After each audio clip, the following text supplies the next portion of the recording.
Greetings, Starcraft 2 fans. This is Negative Space bringing you a 2 vs 2 Starcraft 2 commentary. I don't know why I say that. I am Negative Space. This is my ally Paladin. We are versus, I believe this player was random, but he spawned as Protoss. His name is Commander, and Daylight as the other Protoss player, other Protoss opponent. This is on High Orbit, which is a very fun map because it is probably the most difficult map to master in 2 vs 2 because it has so many dynamics in it that make it much more complicated to play and often results in longer games.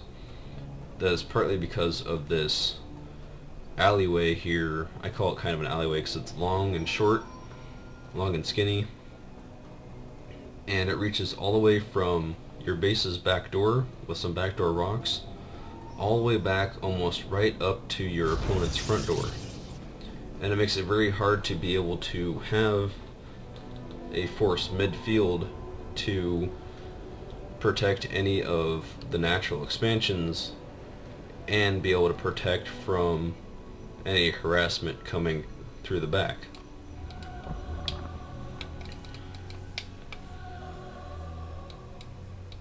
Let's see, early scout here. As one of the random players, we really definitely want to know what race that player is. Since they spawned as dual Protoss, I was really afraid early on in this game that they were going to go 4-gate. 4-gate is a very powerful build against almost any opposing race, and if they had gone that, then forgot to minimize that. Oh well. So much for using the new patches features. And if they had gone that, I was worried that we would basically just get stomped and not really have any chance at all at turning this into a long game.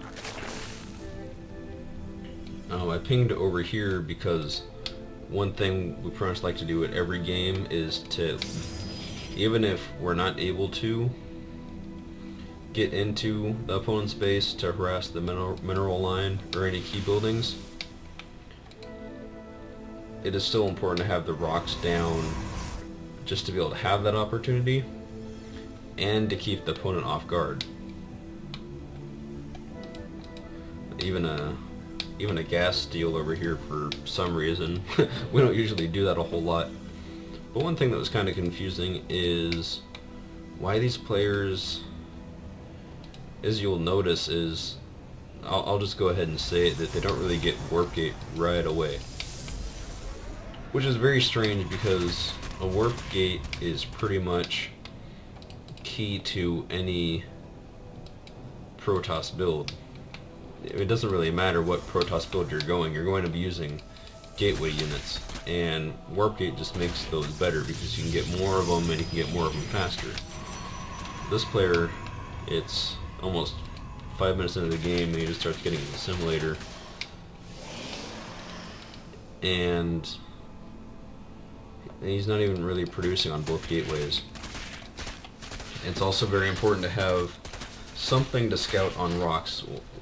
My ally usually plays a Zerg, usually has an Overlord overseeing the rocks, and other races pretty much just have to put a pylon or a supply depot there.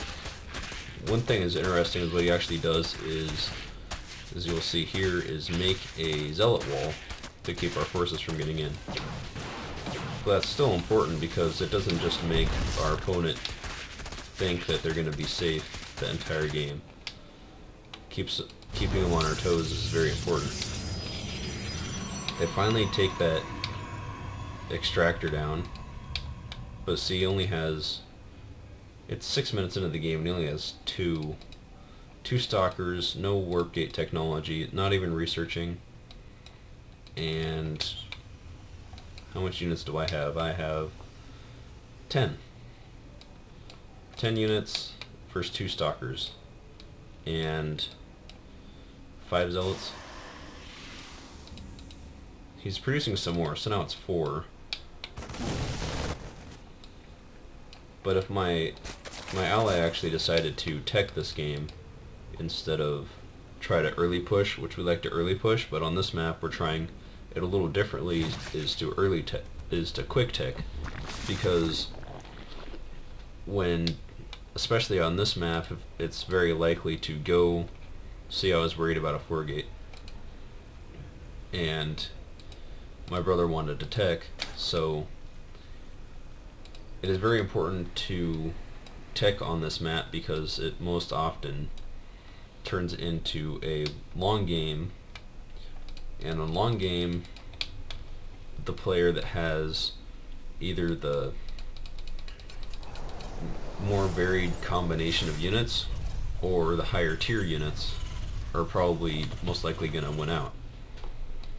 So that's what we were doing in these, what I like to call them now is scoutlings, are scouting the map, and they see this, they see that they've expanded already, and actually they've had this for 2 minutes now, since I've watched this replay a few times already, unfortunately, because I tried to cast it earlier and afterwards realized there was no sound, and of course I played the game as well, so.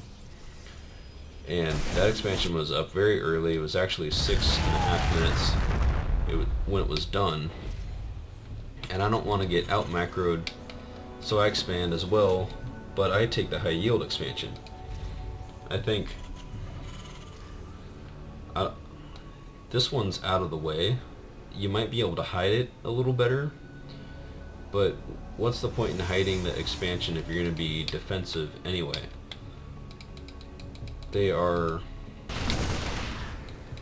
not in an offensive position at all. And my brother scouted with some Zerglings over here and saw that there were zealots, so we decided to go zealot hunting a little bit, but also Commander was expanding here, and he canceled the expansion before he knew how far we were going to push out. But we pulled back because we didn't want to get the other player to juggle us if we're chasing these zealots around. Photon cannons going up with the expansion, doesn't want to get Zergling harassed. Zerglings are very strong to be able to juggle with, especially on this map, where if Zerglings were over here, we could very easily go over here and cause a lot of damage, and their army would be divided. Planetary Fortress going up. I really wanted to have Planetary Fortresses up just because of, like I was saying, it's so easy to harass, and it is so easy to juggle on this map that having some static defense is pretty strong, but this much static defense I think is a bit much. I think he just needs enough photon cannons there to kill a few Zerglings whenever they come by, and that's about it. But one thing, missile turret showing off that observer there so we could take it out. These zealots were here, but I think these forces would have had a fair chance against those stalkers and those zealots. But he gets some pretty far forward cannons here, because I think he wants to be able to protect this expansion. And it's also important to know to have your scout out in front as soon as possible, or as far as possible, so that you know as early as possible when your opponent's moving out. Actually seems like, okay, that changeling morphed pretty late because it can't see over the ledge to be able to morph into something. The unit has to see it to morph into it. So I wonder if he would have noticed that was a changeling if that hadn't have happened. But he knows it's a changeling, and I don't know, decided to be, I won't say that's necessarily sarcasm, but if you'll notice in a lot of our replays, my brother uses changelings a lot. It is fairly hard to always be able to notice a changeling when they're running around. And So if you kind of keep your eye open, we do some funny things with changelings sometimes, like control watchtowers with them, or be able to scout with them. One time we've actually, I think it was kind of random, but I think we were fighting either against Zerglings or Zealots, and when they charged in, my brother made like basically kind of a perfect wall of changelings in front of our units, and the opponent's units don't automatically attack them because they're sort of, they don't know that they're not friendly units. So created a kind of funny buffer to prevent them from attacking my units. So here we go, some unit harass here is very strong to keep your opponent off guard, and mutas are a great harassing unit, but some stalkers weren't too far away. Is gonna succeed at getting these probes off the line for a little bit, and that's about it. Just get some scouting done.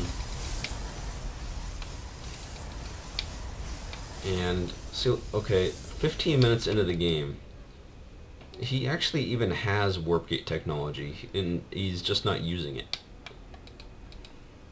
He's getting upgrades, which is good, but actually this player even got warp gates, or is actually using them before this player does.